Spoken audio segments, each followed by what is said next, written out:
और औरत के साथ क्या सलूक करोगे? उसने शौखी से पूछा। अभी तक औरत का कोई जुर्म सामने नहीं आया, अगर वो ब्लैक कैट ही है तो जरूर मारी जाएगी। इसी वक्त फोन की घंटी बज उठी। मैंने लपक कर रिसीवर उठा लिया। नीचे से सर्वर ये जानना चाहता था कि कमरा आबाद था या खाली पड़ा हुआ था। मैंने उसे ऊपर बुला लिया। सर, मैं आपकी तलाश में सारे होटल में चकराता फिर रहा था। सुल्तान शाह से तारुफ होने के बाद उसने कहा। बिल्कुल आखिर में मुझे कमरे का ख्याल आया। सुल्तान शाह आ गया था, इसकी वजह से मुझे ऊपर आना पड़ा। तुम अपनी कहानी सुनाओ। वो लड़की आपको नहीं पहचानती। उसने अपने पहले फिक्रे ही से मेरे जहन से एक बड़ा बोझ उतार दिया। आप इसके सामने थे, फिर भी उसने आपकी तरफ तवज्जो नहीं दी। उसे चौंक कर उस वक्त आपको पीछे से घूरना शुरू किया जब आप बूथ वाले आदमी की तरफ मुतवज्जा हुए थे। वो लड़की अचानक कहाँ से नाजिल हुई थी? मैंने पूछा। वो लिफ्ट से नहीं निकली थी, शायद पहले से नीचे मंडला रही थी। बाद में भी वो इस आदमी से नहीं मिली, सीधी कैफे की तरफ चली गई। मर्द कहाँ गया? मैंने सवाल किया। मैं इन दोनों की निगाहों से बचने के चक्कर में ये नहीं देख सका कि फोन खत्म होने के बाद क्या हुआ था।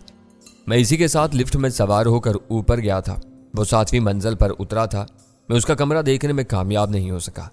हर काम किस्तों में हो रहा है। सुल्तान शाह ने लुकमा दिया। पहली दफा शुबा हुआ, दूसरी मरतबा यकीन आया कि वो इसी होटल में है, और तीसरी कोशिश में उसका फ्लोर मालूम हुआ। अब चौथी बार कमरे का नंबर मालूम होगा। इसके बाद कहीं उसके अंजाम की बारी आ सकेगी। ऐसा नहीं होगा, इनका अंजाम अब बहुत करीब है। मैंने सफाकी से कहा। वो लड़की इस वक्त कहाँ है? सुल्तान शाह ने बराह रास्त सर्वर से पूछा। वो बेफिक्री से कैफे में एक लड़के के साथ बैठी हंसी मजाक कर रही है। ऐसा तो नहीं कि वो शहर की कोई औबाश लड़की हो? तुम्हें उस पर बिला वजह शुबा हुआ हो? मैंने सवाल किया। हो सकता है कि मुझसे अंदाजे की गलती हुई हो। सर्वर ने खुले दिल से एतराफ कर लिया। मगर यह बात जरूर है कि वो गौर से आपकी तरफ देख रही थी। हमारा डैनी साहब शानदार मर्द है। दिल फेंक लड़कियां इसकी तरफ मुतवज्जा होती रहती हैं। सुल्तान शाह मजाहिया अंदाज में बोला। वो दिल फेंक लड़की नहीं है। मैंने गहरी संजीदगी से कहा। आवारा होती तो मुझे अपनी तरफ मुतवज्जा पाकर अपने नाखूनों को ना तकने लगती, मुझसे निगाहें मिलाकर इशारेबाजी करती। सर्वर मेरा साया बना हुआ है। वो लड़की दूर रहकर अपने साथी की देखभाल कर रही थी। क्यों न कैफे में चलकर उसी से पहल की जाए। सुल्तान शाह के पास रेडीमेड तजवीज़ मौजूद थी। उसके साथी को हवा भी नहीं लग सकेगी कि उसकी साथी होटल से अचानक कहाँ गायब हो गई। मर्दों के मुकाबले में औरतें मार की कच्ची होती हैं। कैली की मिसाल तुम्हारे सामने है। वो एक मुहम्मल तजवीज़ नहीं थी। उसके हर पहलू पर गौर करके अमल किया जा सकता था। सुल्तान शाह की तजवीज़ पर कोई बात होने से पहले अव्वल खान का फोन आ गया। ऑपरेटर के जरिए कमरे की लाइन लेते ही उसने अपनी CST ऑन करके मुझे खुली गुफ्तगू का इंदिया दे दिया। उसे सोबराज के घर के 2 फोन नंबर मालूम कर लिए थे। उसे होटल में रुनमा होने वाले वाकयात का कोई इल्म नहीं था। दोनों फोन नंबर लिखवाने के बाद उसने बताया कि उसके आदमी गैर मामूली तेजी से मतलूबा टैक्सी तलाश करने में कामयाब हो गए थे। ड्राइवर ने बताया कि उसने एम्प्रेस मार्केट की सवारी को मेट्रोपोल होटल के चौराहे पर उतारा था। अव्वल खान की दानिश में वो कोई सुराग नहीं था। मुझे अंदाजा था कि उसने टैक्सी अपनी मंजिल से पहले बदली होगी। फासला कम था, इसलिए उसने मेट्रोपोल से पैदल मार्च किया होगा। मैंने उसकी बात सुनकर कहा, अब इन तफसीलात की जरूरत नहीं रही। कुछ देर पहले वो दोबारा नजर आया था। इस मर्तबा सर्वर ने यह मालूम कर लिया है कि वो 7वीं मंजिल के किसी कमरे में रह रहा है। आज़ादी से काम करने के लिए शायद ये तुम्हारी आखिरी रात है। कदर तवक्कुफ के बाद अव्वल खान की धीमी आवाज आई। नई सुबह तुम्हारे लिए मुश्किलात का पैगाम लेकर तलू होगी। अव्वल खान के दोनों फिक्रे संगीन थे। मेरे पूरे बदन में गोया चींटियां सी रेंगने लगीं। मैंने कहा, पहेलियां न भुजवाओ, खुलकर बताओ कि क्या मसला है। मैंडेविड का खून रंग ला रहा है। वह उसके अंजाम पर कोई एहतियाज करने की पोजीशन में नहीं है। इंतकाम के तौर पर उन्होंने सुबह के कई बड़े अखबारात में एक मरतबा फिर तुम्हारे खिलाफ बड़े बड़े इनामी इश्तिहार छपवाने का बंदोबस्त किया है। इश्तिहारात शाया होते ही तुम्हें कुछ दिनों के लिए रुपोशी इख्तियार करनी पड़ जाएगी। यह मजबूरी है। ब्लैक कैट्स ने हमारा घर देख लिया है। कोबरा उनकी मदद कर रहा है। दूसरी तरफ कोबरा और निक के गहरे मरासम में तो हमारे घर की निशानदही करके पुलिस से यह मुतालबा क्यों नहीं करते कि इस पते पर रेड करके डैनी को पकड़कर इनके हवाले किया जाए। मैंने तलखी से कहा जाता है कि भारत में ब्लैक कैट्स को सारे जराए से मालूमात फराम की जाती हैं। वो अपनी खुफिया मालूमात में किसी को शरीक नहीं करते। शायद तुम्हारे घर का पता इसी सांवले मोजी तक महदूद हो। अमरीकियों को इसकी भनक मिल गई होती तो अब तक बहुत कुछ हो चुका होता। हमारे अखबारात भी इनके गुमाश्ते बन गए हैं। क्या वो ऐसे इश्तिहार के अशार से इनकार नहीं कर सकते? मैंने कदरे गुस्से से कहा, अखबारात सिर्फ इश्तिहारों के बल पर चलते हैं, वरना कोई 5-6 रुपए में पाव भर कागज नहीं दे सकता। अव्वल खान ने मुझे समझाने की कोशिश की। पहले सफ़े का वो बड़ा इश्तिहार लाखों की मालियत का होगा। इसकी अशात से कौन इनकार करेगा। इब्तिदा में उनके इश्तिहार मुझे परेशान कर देते थे। अब मैं इनसे खौफजदा नहीं हूँ। इनके पास मेरी पुरानी और धुंधली तस्वीर है। शायद गजाला भी अब इसे नहीं पहचान सकेगी, लेकिन मुझे मोहतात होना पड़ेगा। मैंने बदमज़गी से कहा। बड़े इनाम के लालच में लोग बरादर फरोश बन जाते हैं। ऐसे लोगों के लिए मैं किस गिनती में हूँ। हो सकता है कि मेरी अपनी आस्तीन में पला हुआ कोई सांप मुझे डस ले। ऐसी मायूसी अच्छी नहीं होती। अपनी तवज्जो ब्लैक कैट्स पर मरकूज रखो।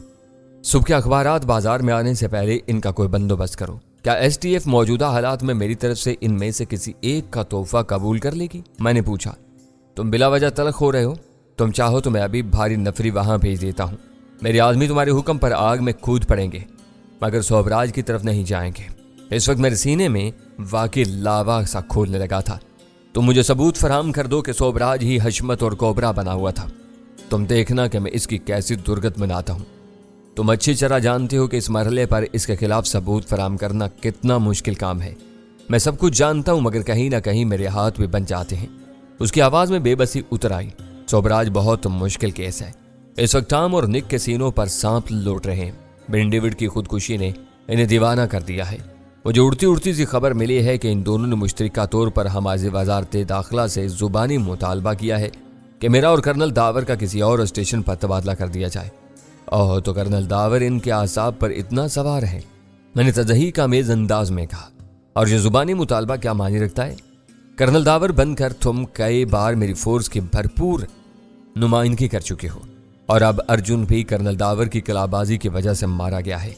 वो कोई तहरीरी मुतालबा नहीं कर सकते, क्योंकि इनकी हुकूमत हमारे इस सरकारी मुवक्कफ को तस्लीम करती है कि पाकिस्तान में आइन से मुआवरा कोई इदारा मौजूद नहीं है।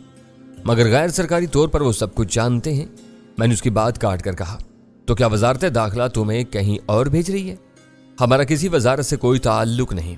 मैं तुम्हें सिर्फ ये बता रहा था कि वो कहाँ कहाँ अपना दबाव डाल रहे हैं। वो जानकर मेरा गुस्सा कुछ कम हुआ कि सिर्फ मैं ही अताब में नहीं आया था। मेरे साथ दूसरे लोग भी दुश्मनों की नज़रों में कांटा बनकर खटक रहे थे। वो दो हैं, एक मर्द और एक औरत है। मैंने चंद सानियों के सकूत के बाद कहा। मर्द 7वीं मंजिल के किसी कमरे में छुपा हुआ है, उसे मैं बाद में तलाश करूंगा। औरत कैफे में बैठी किसी मकामी को शीशे में उतार रही है। मैं लड़की से इब्तिदा करता हूँ। कामयाबी हो गई तो सर्वर उसे लेकर स्टेशन 4 पहुंचेगा। मैं तुम्हारी इस वक्त की कैफियत का अंदाजा लगा सकता हूँ। तुम जरूर कामयाब रहोगे। उसकी आवाज़ पुरखुलूस थी। अगर मुमकिन हो तो अब सर्वर से मेरी बात करा दो। सर्वर ने बस चंद सानियों के लिए रिसीवर कान से लगाए रखा और हूँ हाँ करता रहा। शायद अव्वल खान उसे कुछ नई हदायत दे रहा था। फिर वो सिलसिला ख़त्म हो गया। तुम लॉबी में बैठो। मैंने सुल्तान शाह को हदायत की, अब हम वक्त बर्बाद करने के मुतहम्मिल नहीं हो सकते। तुमको पेशानी के निशान वाले पर निगाह रखनी है। वो जहाँ नजर आए उसका पीछा करो। उसके हाथ से निकलने का अंदेशा हो तो बेदुरेग उसे गोली मार दो। थोड़ी देर बाद मैं खुद तुम्हारे पास आ जाऊंगा। सुल्तान शाह इसी वक्त उठकर बाहर निकल गया। सर्वर होटल के कैफे में दाखिल हुआ तो ये देखकर उसकी जान में जान आई कि वो लड़की इस वक्त भी वहीं मौजूद थी जहां उसने उसे आखिरी बार देखा था। दोनों के दरमियान बेतकल्लुफी की फिजा पैदा हो जाने के नतीजे में लड़का बहुत खुश नजर आ रहा था। वो कैफे था, वहां सिर्फ चाय, कॉफी, कोल्ड ड्रिंक्स और स्नैक्स सर्व किए जाते थे। खाने के लिए होटल के किसी मुलहिक रेस्टोरेंट का रुख करना पड़ता था। शाम धीरे धीरे ढल रही थी। कैफे में लोगों की तादाद कम होती जा रही थी। सर्वर ने इस लड़की की मेज के करीब अपनी पसंद की जगह मुंतखब की और ऐसे जाविये से कुर्सी पर जम गया कि लड़की का चेहरा उसके बिल्कुल सामने था। लड़का सर्वर की तरफ पुश्त किए अपनी नई नवेली महबूबा से मुसलसल बातों में मसरूफ था। सर्वर लड़के की बेखबरी में किसी भी वक्त लड़की को बराह रास्त इशारा कर सकता था। कैफे में मौजूदगी के जवाज के लिए सर्वर ने चाय का आर्डर दिया और लड़की की तरफ मुतवज्जा होकर बैठ गया। वो बड़े होटल का कैफे था, इसलिए वहां हर चीज के नखरे निराले थे। भाप उड़ाती हुई गर्मा गर्म चाय पूरे सेट की सूरत में खासी देर बाद आई और आधी पी ली गई, लेकिन इस दौरान में वो लड़की एक मर्तबा भी सर्वर की तरफ मुतवज्जा नहीं हुई। वो पेशावर एजेंट थी और एक वक्त में अपनी सारी तवज्जो एक शिकार पर मरकूज रखने की आदी थी। सर्वर किसी मौका की तलाश में धीरे धीरे चाय पीता रहा। उसने केक स्टैंड में सजे हुए स्नैक को हाथ भी नहीं लगाया था। खासी देर बाद लड़की ने एक बार अपनी बोझल आंखें सर्वर की तरफ उठाई। बेसाख्ता सर्वर की बाईं आंख दब गई। वो देर से इसी मौका की घात लगाए बैठा था। लड़की की पेशानी पर हल्की सी शिकने नमूदार हो गईं। एक 5 स्टार होटल में किसी अजनबी से ऐसी घटिया हरकत की तवक्का नहीं की जा सकती थी। वो पुख्ता कार थी। सर्वर की हरकत पर छींपने या नजरें चुराने की बजाय ढटाई से चंद सानियों तक उसकी आंखों में देखती रही, फिर दोबारा खुश दिली से लड़के की तरफ मुतवज्जा हो गई। लड़का रोमान की दुनिया में ऐसा मगन था कि उसे लड़की के तेवरी के हल्के बल नजर आए, न उसे ये अंदाजा हुआ कि चंद सानियों के लिए लड़की की तवज्जो किसी और की तरफ मबसूल हो गई थी। सरवर ने लड़की के दिल में एक बीज बो दिया था।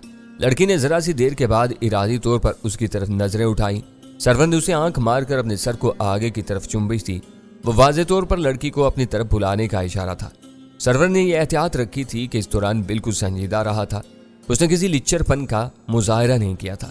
शायद लड़की ये सोचने पर मजबूर हो गई कि वो कौन था जो बावकार अंदाज में उसे दोबारा आंख मार चुका था। वो खतरनाक हालात में एक दुश्मन मुल्क में आई हुई थी। सरवर की हरकत ने उसका जहनी सुकून दरहम बरहम कर दिया। इसकी सारी शोखी और बेफिक्री जरा सी देर में रुखसत हो गई। लड़की के रवैये में वो तब्दीली इतनी नुमाया थी कि लड़के की आशिकाना निगाहों से पोशीदा न रह सकी। इन दोनों के दरमियान सरगोशियों में कुछ बातें हुई और जब लड़के ने मुड़कर सरवर की तरफ देखा तो सरवर खुद को एक जारहाना झड़प के लिए तैयार कर चुका था। ऐसे जज्बाती मौके पर हर जवान मर्द मुश्तैल होकर मरने मारने पर तुल जाता है। उसकी आंखों में खून उतर आता है। लेकिन जब लड़के ने अपनी गर्दन घुमाकर सरवर की तरफ देखा तो उसे लड़के की आंखों में कोई रकीबाना चमक नजर नहीं आई। इन निगाहों में हल्की सी हैरत मुजस्सम थी। शायद लड़की ने उससे सरवर की आंख मारने की शिकायत नहीं की थी। फिर लड़के की बजाय वो लड़की अपनी कुर्सी से उठी। लड़का शायद लड़की की हदायत पर सरवर की तरफ पुश्त किए बैठा रहा। वो सीधी सरवर की तरफ आई। उसके रुकने तक सरवर अपनी कुर्सी छोड़कर खड़ा हो चुका था। बैठे रहने की सूरत में लड़की का तमाचा ज्यादा तकलीफ से साबित हो सकता था। तुम नशे में तो नहीं हो? मैं अभी मार मार कर तुम्हारी हड्डियां तोड़ दूंगी। वो आती बिला किसी तमहीद सरगोशियाना आवाज में गुर्राई। उसका बायां हाथ अपने शोल्डर बैग पर था। मैं कोबरा का आदमी हूं, सरवर ने उससे ज्यादा धीमी मगर नर्म आवाज में कहा। मुझे तुमसे कुछ जरूरी बातें करनी है। मैं किसी से बात नहीं करूंगी, वो बरहमी से बोली। वो खुद कहाँ है? लड़की न जाने किस जोम में थी। मेरा अंदाजा था कि कोबरा का नाम सुनते ही लड़की के हाथ पैर फूल जाएंगे। मैंने सरवर को भी यही बताया था। लड़की के बेपरवायाना रवैये पर सटपटा कर रह गया। यहीं बैठे रहो, लड़की ने सख्ती से सरवर के सीने पर उंगली मारकर कहा। मैं फारिग होकर आती हूँ। वो दोबारा अपनी मेज की तरफ चली गई। सरवर थके हारे अंदाज में अपनी कुर्सी पर बैठ गया। दूर से वो लड़की जितनी हसीन और दिलकश नजर आ रही थी, करीब आने पर सरवर के लिए उससे ज्यादा दुरुस्त और तुंद खून नजर आई थी। उसके लहजे में खरांट औरतों जैसी रौनत आ गई थी। सरवर ने समझ लिया था कि वो आसानी से उसके दाम में आने वाली नहीं थी। सरवर को मैंने सिर्फ कोबरा का नाम बताया था। उसे कतई इल्म नहीं था कि कोबरा का सही पस मंजर क्या था। उसे मेरे कहने पर खुद को कोबरा का आदमी जाहिर कर दिया था, मगर यह सोचकर परेशान हो रहा था कि लड़की ने उसे कोबरा के बारे में सवालात शुरू कर दिए तो वो बगलें झांकने के सिवा क्या कर सकेगा। लड़की के मामले में उसे उल्टी आंतें अपने गले पड़ती नजर आ रही थी। वो लड़की को छेड़कर सिलसिला शुरू कर चुका था। लड़की उसके सामने मौजूद थी। इस मरहले पर सरवर के लिए पसपाई की कोई राह नहीं थी। उसे हर हाल में आने वाले वाकयात का सामना करना था। वो उस लड़के से मजीद चंद मिनट तक अलविदाई बातों में मसरूफ रही। सरवर यह अंदाजा लगा चुका था कि लड़की ने उसके बारे में लड़के को कोई मुआंदाना बात नहीं बताई थी। ऐन मुमकिन था कि उसने सरवर को अपना कोई शनासाज जाहिर करके लड़के से मुआजरत चाही हो। वो सब इन दोनों की आपस की बातें थीं। इनका नतीजा ये निकला कि जल्द ही वो मुलाकात इख्तिताम को पहुंचती हुई नजर आने लगी। लड़के ने कुर्सी से उठते हुए एक मरतबा फिर सरसरी नजरों से सरवर की तरफ देखा। वो बेफिक्री से लाताल्लुकाना अंदाज में अपनी जगह बैठा रहा। शायद इनका बिल पहले से आ चुका था। लड़के ने अपनी जेब से पर्स निकाल कर चंद सुर्ख नोट बिल कवर के नीचे दबाए और वो दोनों कैफे के दरवाजे की तरफ बढ़ गए। लड़के को दरवाजे से रुखसत करके वो इत्मीनान से वापस आई और सरवर की मेज पर उसके सामने वाली कुर्सी पर जम कर बैठ गई। हाँ, अब बताओ कि तुम क्या कह रहे थे? उसे खराब तेवरों के साथ बराह रास्त सरवर की आंखों में देखते हुए कहा। मेरे साथ चलो, बाहर मेरा साथी मौजूद है, वह तुमसे कुछ बात करना चाहता है। सरवर ने पुरस्कून रहते हुए जवाब दिया। और तो तुम्हारे साथ कोई और भी है? लड़की के होंठों से तनफ्फुर आमेज सरगोशी बरामद हुई। सरवर इस बात में अपना सर हिला कर रह गया। वो लड़की से गुफ्तगू के मामले में बहुत मोहतात हो गया था। इसका मतलब तो ये हुआ कि अब उसने पूरे शहर को मेरी यहाँ मौजूदगी से बाखबर करने का फैसला कर लिया है, उसने तन से कहा। ज़ाहिरी गुस्से और इश्तियाल के बावजूद इस लड़की ने अपनी आवाज़ इतनी धीमी रखी हुई थी कि कैफे में मौजूद किसी और फर्द को इसकी गुफ्तगू की हवा न लग सके। उसके मामलात के बारे में मैं कुछ नहीं कह सकता, सरवर ने सपाट लहजे में जवाब दिया। चंद सानियों के लिए खामोशी छा गई। फिर लड़की ने ही थकी हुई आवाज़ में उस सकूत को तोड़ा। देखो, मेरा इससे मिलना बहुत ज़रूरी हो गया है। हालात बिगड़ गए हैं। मुझे बताओ कि मैं उससे कहाँ राब्ता कायम कर सकती हूँ। तुमको मालूम है कि अर्जुन के कत्ल के बाद सब कुछ बदल गया है। मैं इस बारे में कुछ नहीं कह सकता। हो सकता है कि मेरा साथी तुम्हारी कोई मदद कर सके। सरवर ने इस पर अपना भरम कायम रखने की कोशिश करते हुए गोल मोल सा जवाब दिया। तुम्हारा साथी कहाँ है?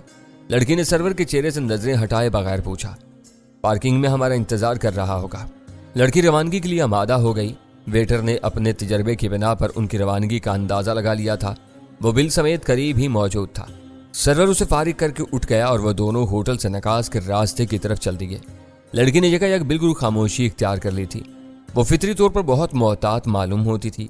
उसने ये अंदाजा लगा लिया था कि सरवर महज बीच का आदमी था, उसकी कोई खास अहमियत नहीं थी, इसलिए उससे बात करना बेसूद था। मेरी निगाहें मुसलसल होटल से आने वाले रास्ते पर जमी हुई थीं। रोशन और तारीख धब्बों में वो मुझे दूर ही से नजर आ गए और मैंने उस लड़की के इस्तकबाल के लिए अपनी उंगली में मौजूद सब्ज रंग वाली अंगूठी का रुख हथेली की तरफ घुमा लिया। राह के कम से कम 4 आदमी हमारे हाथ से यूं निकल गए थे कि हम उन्हें जिंदा पकड़ने के लिए कुछ भी नहीं कर सके थे। ब्लैक कैट्स में से किसी एक को जिंदा हालत में हमारे हाथ आना चाहिए था ताकि उसकी जुबान से ताज़ा भारतीय अजाइम के बारे में कुछ उगलवाया जा सके। वो दोनों मुहाफिज के करीब से गुजरकर पार्किंग लॉट में दाखिल हुए और मेरी तरफ बढ़ते चले आए। मैंने जानबूझकर एक तारीख हिस्से का इंतखाब किया था ताकि आने वाली पहली नज़र में मुझे ना पहचान सके। सरवर ने अपने मुशाहिदे की बिना पर मुझे यह बता दिया था कि शायद वो लड़की माजी के किसी हवाले से मुझे नहीं पहचानती थी, मगर मैं फिर भी मोहतात था। होटल की लॉबी में वो पूरी तरह मुझे नहीं देख सकी थी। पार्किंग लॉट में मेरे बहुत करीब आकर शायद वो मुझे डैनी बल्कि मजहर खान की हैसियत से पहचान ली थी। ब्लैक कैट्स का चक्कर शुरू होने से इस वक्त तक वो मसला मेरे जहन से मुसलसल चिपका हुआ था। वो मुझसे कई फुट के महफूज फासले पर रुक गई। मुझे देखकर उसकी आंखों में शनाज़ाई की लहर उभरी थी जो ज्यादा कवि नहीं थी। उसके होंठों से बेसाख्ता निकला था। ओहो, ये तुम हो। थोड़ी देर पहले तुम ही फेरोज की निगरानी कर रहे थे। लड़की की सेक फिक्रे ने मेरे जहन के कई बोझ हल्के कर दिए। उसने जेली में मुझे मजर के रूप में देखा था और ना मुझे चेहरे से पहचानती थी। उसने मुझे पहली बार उसी वक्त देखा था जब मैं उसके फोन बूथ में मौजूद साथी की तरफ मुतवज्जा हुआ था। इस बारे में सरवर का मुशाहिदा 100% दुरुस्त था। दूसरी और अहम तरीन बात यह सामने आई थी कि उसके साथी ने कराची में क़याम के दौरान में फिरोज का फर्जी नाम इख्तियार किया हुआ था। नाम के जरिए होटल में उसके कमरे का सुराग लगाना बहुत सहल हो गया था। मेरा इरादा उससे ज्यादा बातें करने का नहीं था। मैं पहली फुर्सत में उसे बेहोश करके स्टेशन 4 की तरफ रवाना करना चाहता था, लेकिन वो बहुत घाघ थी। मुझसे इतनी दूर रुकी थी कि मैं झपट कर उसे अपना निशाना बनाने की कोशिश करता तो मुझे नाकामी का सामना हो सकता था। मैं वही हूँ। मैंने उसके जहन को हर किस्म के शकूक व शुबहात से पाक रखने के लिए कहा। मैं 6 बजे से ही इन इतराफ में मौजूद हूँ। कोबरा फेरोज की कारकर्दगी से खुश नहीं है। कौन फेरोज? लड़की ने हैरत से पूछा। वो इसी लम्हे मजीद पीछे सरक गई थी। मैं तुम्हारे साथी की बात कर रहा हूँ। 5 बजे वो वाक़या नहीं हुआ जो होना चाहिए था। उसे वो जवाब देते हुए मेरे जहन के किसी गोशे में खतरे की घंटी बज उठी थी। लड़की हज़ियानी अंदाज में बुड़बुड़ाई। आखिर मेरा शुबा दुरुस्त निकला। तुम दोनों फराड हो। ये कहते हुए उसने अचानक अपने नेफे में से एक पिस्तौल निकाल कर मेरे ऊपर तान लिया और सरवर से बोली, चलो अपने साथी के बराबर में आ जाओ। जरा भी देर की तो मैं गोली मार दूंगी। मैं लड़की से गाफिल नहीं था, लेकिन मुझे उससे इतनी फुर्ती दिखाने की तवक्का नहीं थी। वो जगह खतरे में घिर गई थी। पिस्तौल निकालने के बाद वो किसी भी लम्हे हम दोनों पर फायर कर सकती थी। मैंने तुम दोनों को परखने के लिए जानबूझकर उसका नाम गलत लिया था। तुम कोबरा के आदमी होते तो मुझसे पूछते कि मैं किस फिरोज की बात कर रही हूँ। तुम दोनों अभी बहुत कच्चे हो। मेरे पहले ही झटके में ढेर हो गए। वो जहरीली आवाज में बोलती चलेगी। अब बताओ कि तुम दोनों कौन हो? तुम्हें किसने भेजा है? इसे नीचे कर लो। मैंने हकलाते हुए खौफ सदा होने की अदाकारी की और फरियादी अंदाज में अपना दाहिना हाथ फिजा में फैला दिया। ये चल गया तो मैं मुफ्त में मारा जाऊंगा।